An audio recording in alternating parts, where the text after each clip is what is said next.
you also mentioned something. So with these small manageable changes, that's essentially habit building, right? Yep. So can you talk to us a little bit about like, what are you using in order to build habits or build these small manageable changes? Is there a specific system that you follow? Are you recommending like stacking? How are you really doing it tangibly?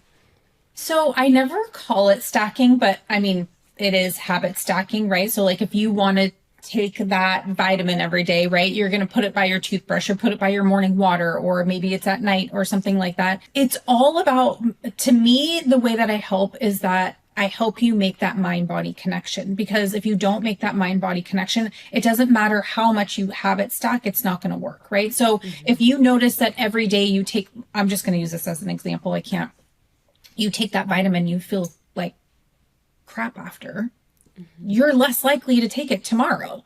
But if you recognize that you feel really good after taking that vitamin, then, or don't have any experience at all, then you're more likely to continue to taking it.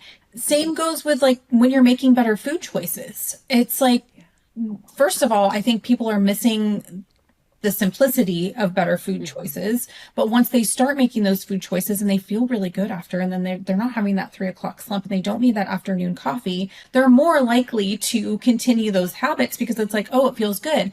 And what I love the most is when they don't continue, not that they don't continue, they have a lull, right? Everybody has that.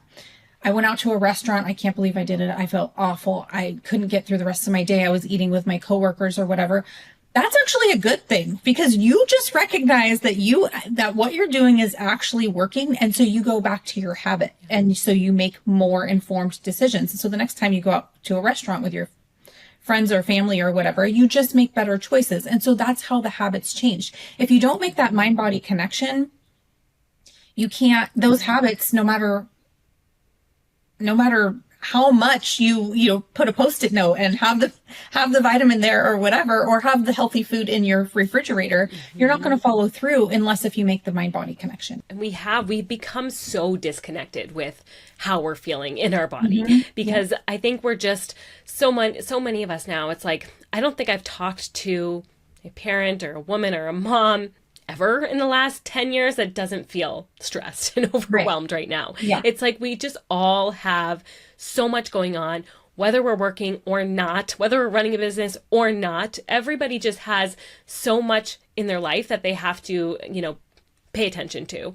And so how are you having them, if they've become so disconnected? Like, are you having them journal about it? Are you having them report or track? Or how is it that they're seeing that, but they're not forgetting about it in the next 5 minutes or then the next day, that they are kind of continuing to remember, oh yeah, that time that I went out and I felt like crap the next 3 days? Like, how are you having them make that connection and like remind themselves, remember that they felt that way? So in my membership, I check in with them. We have a call every Monday, and then I check in with them throughout the week. And I write those notes and I call them out on those specific situations every week, just to see, how are you feeling?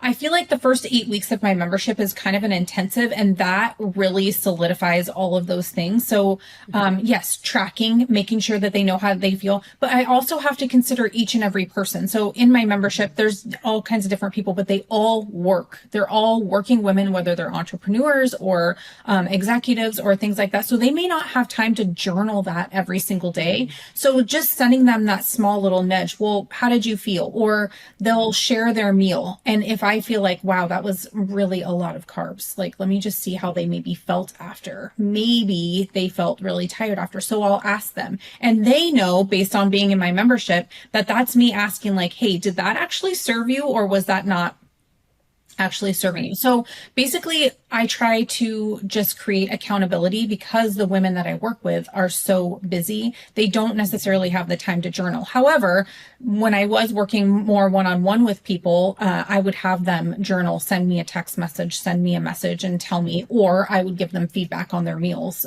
because that's typically they're sending pictures of their meals for the first couple of weeks, so I can see what's going on.